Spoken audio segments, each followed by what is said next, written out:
All right, you guys. So welcome back to Safe Space with Sheena Rayvon. Of course, I'm Sheena Rayvon, and I want to reach out because today is going to be a little sensitive, right? So I want you to breathe. I want you to get your tissues because this episode is going to be with a beautiful author named Jamie Ryser. And her book is called Silence Equals Suicide. Love Yourself to Live. And I don't know if you guys are like me, but I have pondered with thoughts of, maybe I could just end it all and, because I'm tired. Yeah. And when I went into your book, I was just like, whoa, like I didn't even realize like how serious it can be. Yeah. And at the same time, when it's just not your time, it's not your time. Exactly. Right? Absolutely. So you guys, I just want to let you know, this is the book. You'll see all my little tabs because it was so much. Like I literally, Jamie, could have dove into this forever. I love that. Right? Like at first I was like, well, I wonder, right? But I was like, you know what? I feel like everyone gets to that point, although we don't like to admit, right? Yeah. That we have thoughts of ending it, thinking that we're not enough, thinking that it'll be better, for this world will be better without us. Absolutely. You know, so after meeting you at my Women's Cigar Club and hearing your story, you knew like immediately I came up to you. I'm like, you gotta be on my podcast. Yes. Right. And we had a little schedule situations, but I knew we were going to get here, so I wasn't concerned. But after meeting you, I was like, oh my God, like just looking at you, being around you, you are such a great light, right? You're a great energy. I believe in that positive energy, and we're gonna like some of the things in the book that you were talking about, the shadow work. Yes. I was like, I just learned about shadow work, like what the shadow is. And I think me and you talked about this, but I grew up in a Christian-based home. Yes. So, I went to a Baptist church, and shadow and, how can I say? It has negative. Yeah. And then vibrations or, positive. It's almost like they made it out to be like witchcraft. Yeah. Or like evil. And it's really not. It's energy. Exactly. Like we're nothing but human. We're literally, this is a shell, right? And we're just energy in these bodies. In these bodies. And we have our soul. Absolutely. Right? What's the one movie, now that I'm thinking about it, that it's on Disney, something with the soul. Soul? Is it called Soul? Yeah. That's a good movie, though. Listen. So my granddaughter gets me watching these things on Disney that I would never just be like, oh my God, watch this movie. But it has such meaning behind it. Oh my gosh. Like to watch him, like, I want to get back in my body, my soul, And then he finds little purposes throughout the thing. Yeah, I love that. So that's what I thought of. So that's funny because I literally just got that. All right. So let's dive into the book. Absolutely. And first of all, thank you for saying that I'm a beautiful soul. You are. And that you're grateful that you've crossed paths with me. I thought that was like amazing. I'm like, So on the beginning, right? I mean, because I read this and I was, like I said, I was in tears in the beginning. It was overwhelming for me. Yeah. I had to pause and stop reading it so I could breathe and gather myself. So in the beginning, you said, to my beautiful children, Riker and is it Cambria? Cambria, which is beautiful. My love for you is unconditional and permanent. Thank you for teaching me how to be a better person, babies. And then you said, to my ride or dies, thank you for teaching me not everyone leaves. So what stuck out to me when you were dedicating things to your children, you said, thank you for teaching me how to be a better person, right? And you said that you love them unconditionally and permanent. Yeah. I was like, whoa, that's really good. Like unconditional. Because I always have told my children, there is nothing you can do to make me stop loving you. Yes. Like if you, in anything you do, you need to let me know so I can protect you. Right? And we might joke and be like if you robbed a bank, like I need to know about it. So if they come and ask me, so I was your alibi. I got you. Right? Yeah. So it's almost like we're there to protect them. Like they're given to us, from God for us to protect them. Yeah. So I love that you talked about permanent. Like nothing, it's gonna stay here. Even though just reading your book, you haven't always felt like you had that same love from others.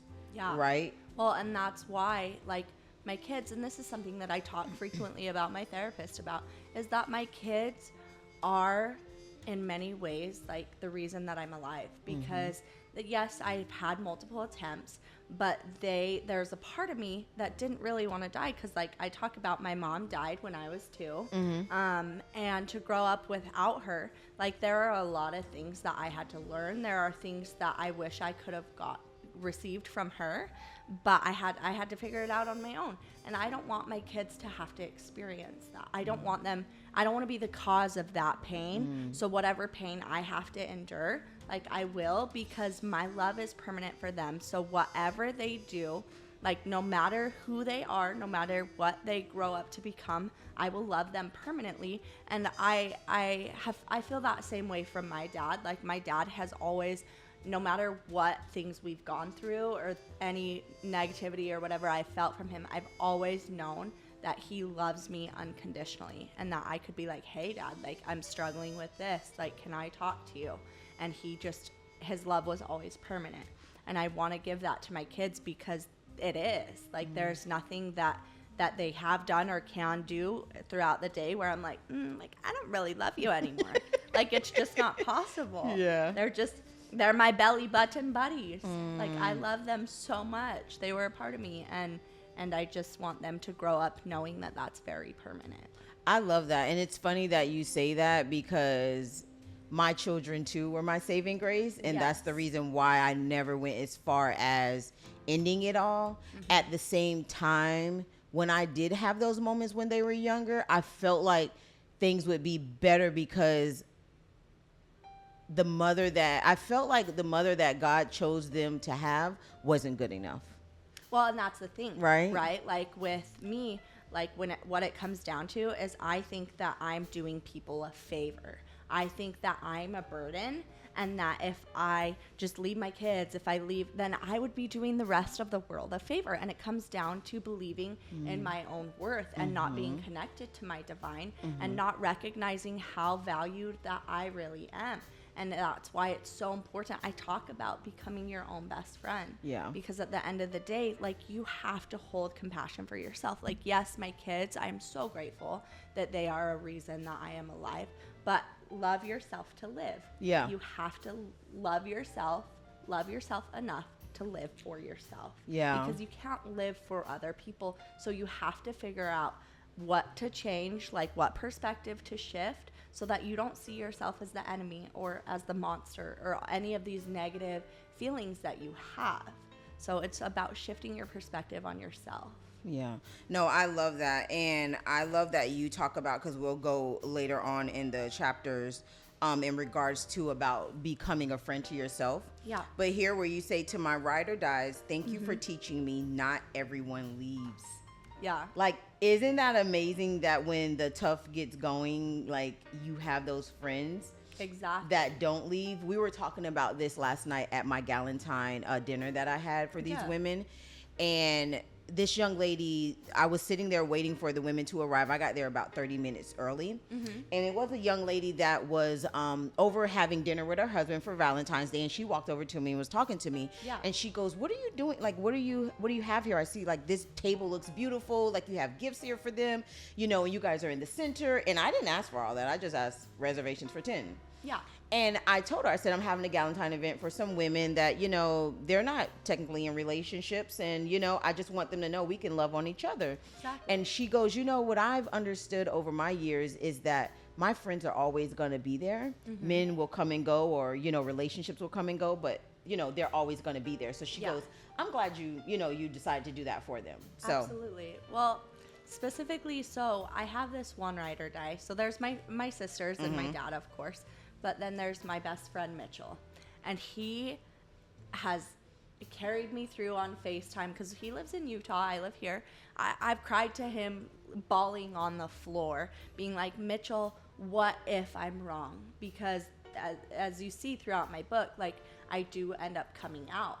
And that was a very difficult journey. And he was one who helped me accept that and recognize that and was there no matter what. And we've been friends God, we met, I think when I was 20 and he was 19, so 10 years. And he has just shown over and over, like, that he shows up. And so he's definitely one of those ride or dies. I talk about Jesse in there. I talk about Haley. I talk about Valina. I talk about all these people who I know. Okay, if I called this person and was like, yo, like, I need a ride or die right now, then there are people. And so that's so cool that you have that Galentine's group, because it's important to surround yourself with people. Yeah, and love on other women, you know, not always be selfish.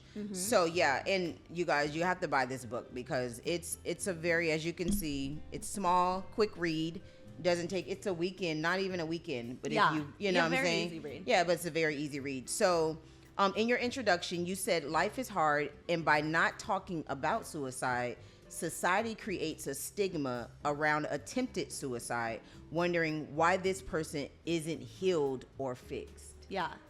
I thought that was like, isn't that so true? Like, what's wrong with them? And it's what I noticed that people don't understand is that there is not a certain look to suicide.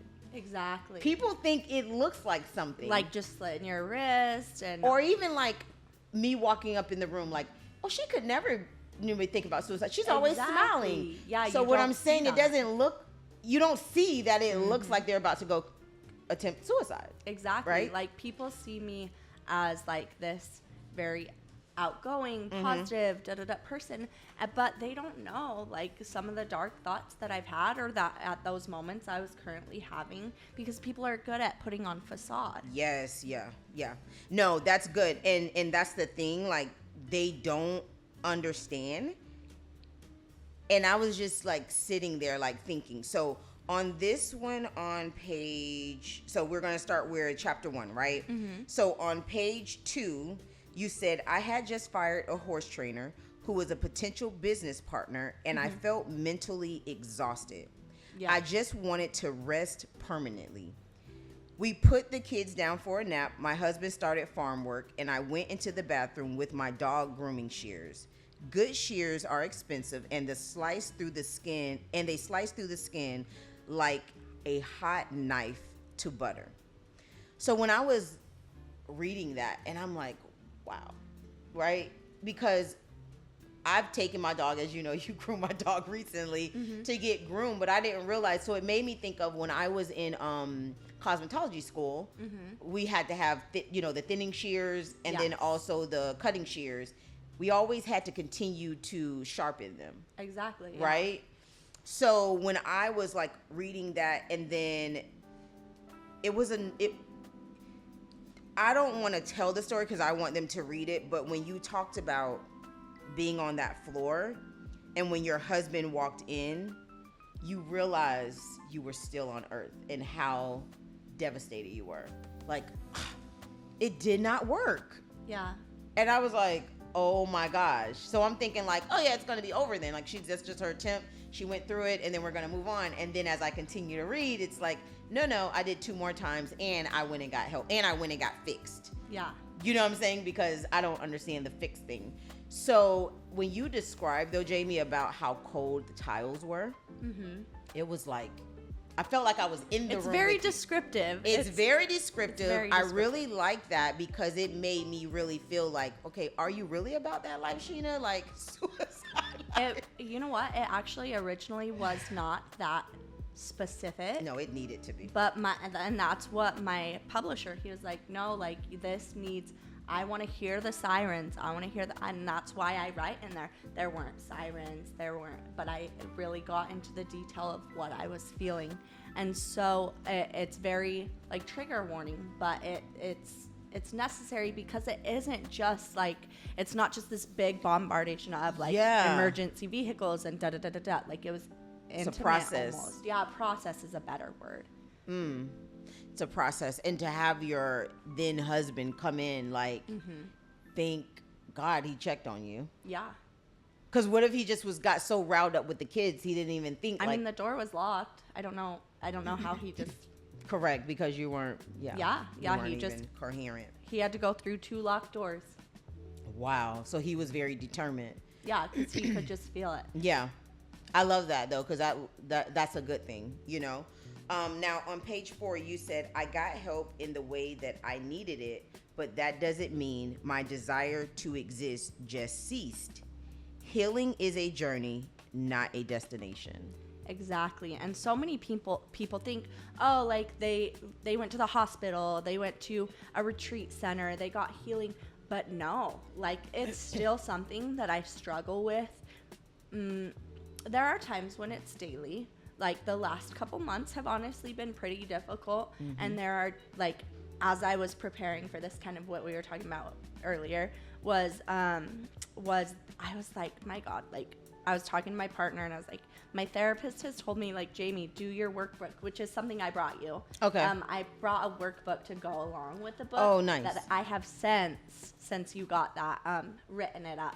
And it talks about the tools in there. And it's about, like, really utilizing the things that we talk about, because I can't practice, like, not practice what I preach, you know?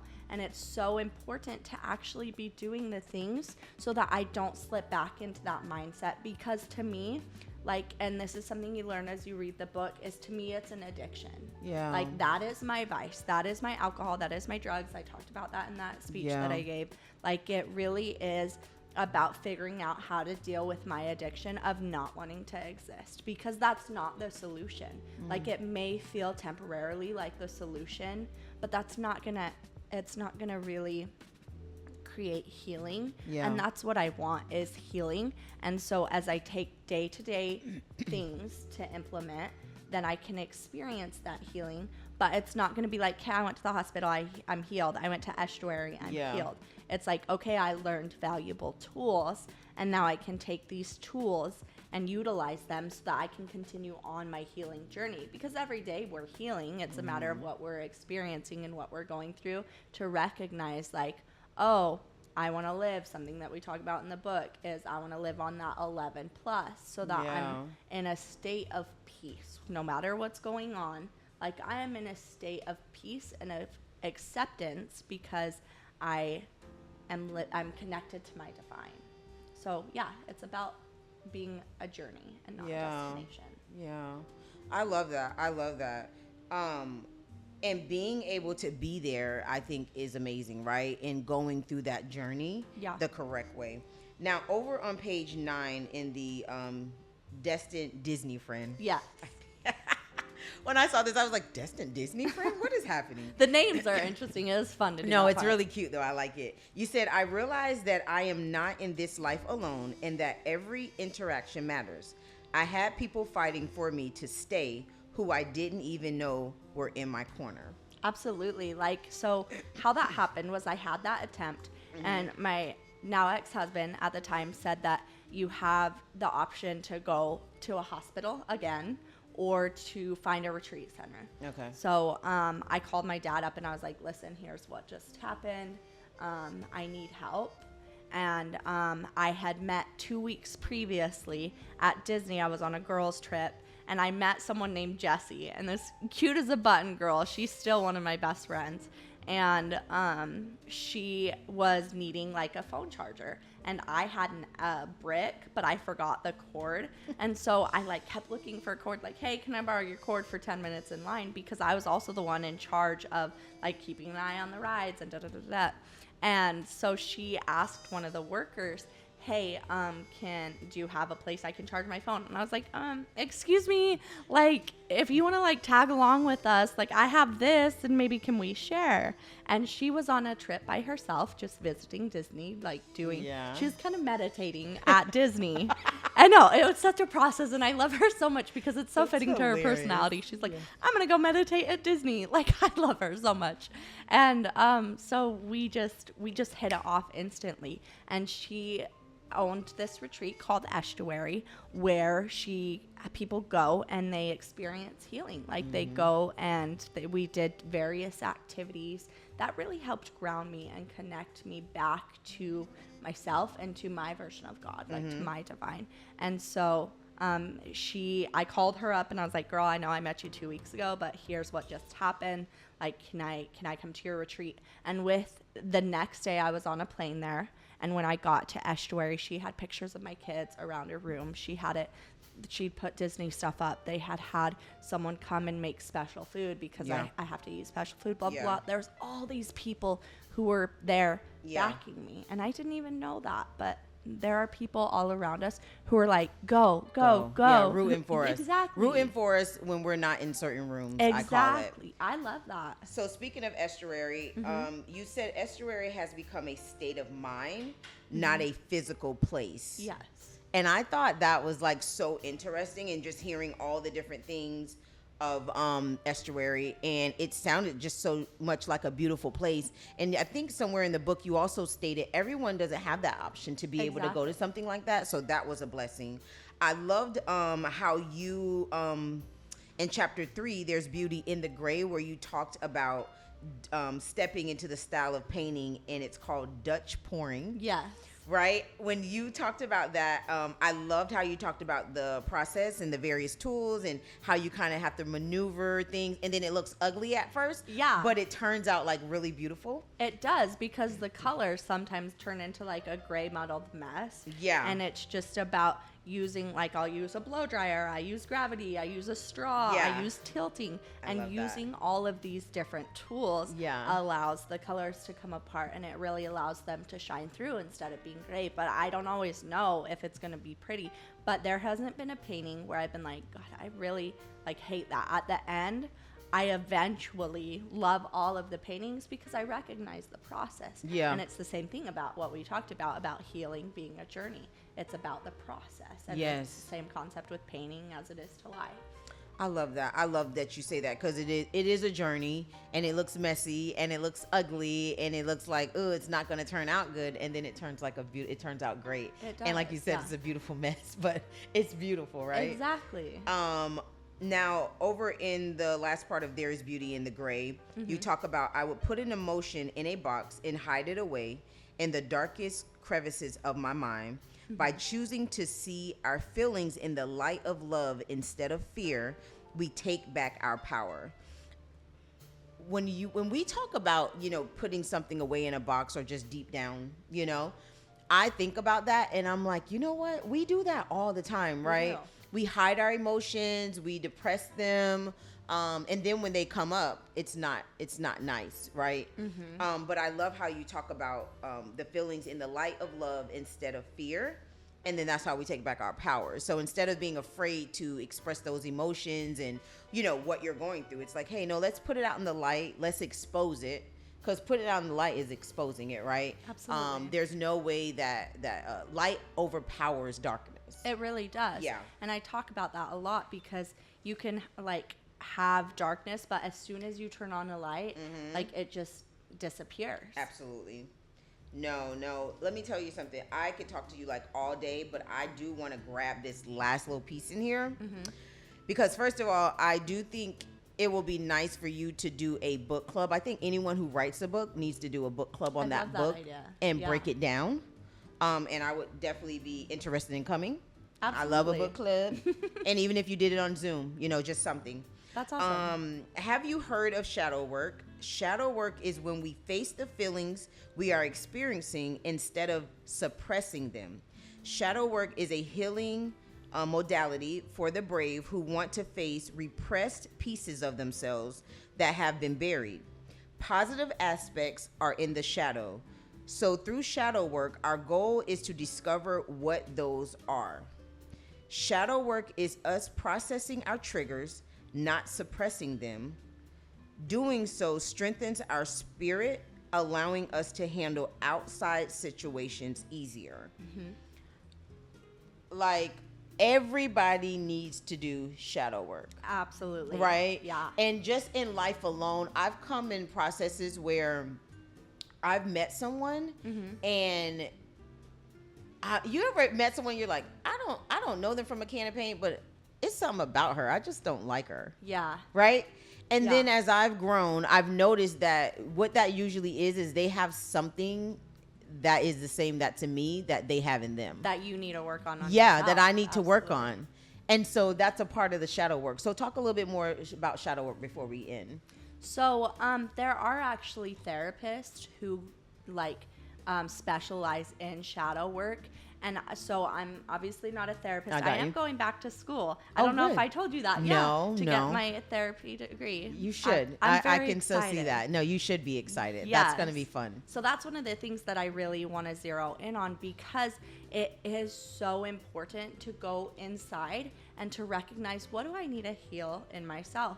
Like in there, I specifically talk about my depression being this green monster who I like physically can visualize. And sometimes she's sitting on my lap. Sometimes she's over at the door. Sometimes she's not even in the room. But sometimes she is overwhelming. And it's about figuring out those triggers, figuring out what is like, where is it coming from? What is it rooted in? What is it based from? And really addressing it and giving that piece love.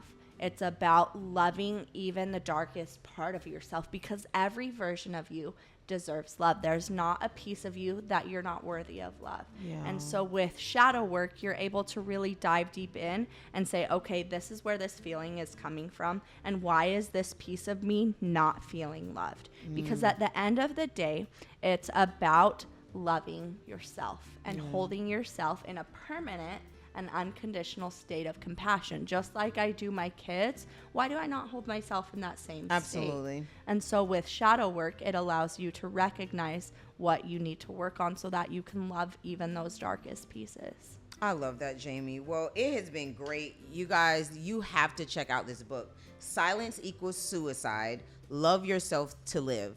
And it is by Jamie Ryser. You did amazing. I know you were a little nervous, but you did amazing. As we started flowing, it just goes on. So thank you for coming on here. Thank you for having me. Thank you for being in this safe space and giving your story. I know it's going to help others.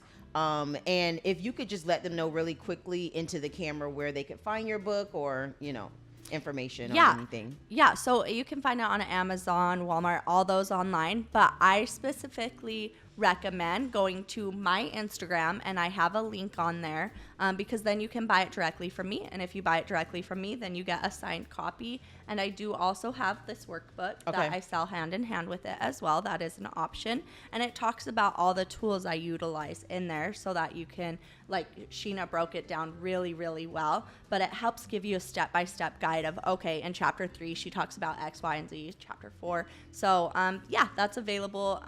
Joyful with Jamie, and it is with 2 L's because we are full of love and joy. And so Joyful with Jamie on Instagram. I love that. And then what I'll do is I'll put your Instagram link. You just send it to me, and I'll put it in this episode so they can be able to go on there and see it, okay? Well, thank you, Sheena. Thank you. Thank you. All right. Have a good one.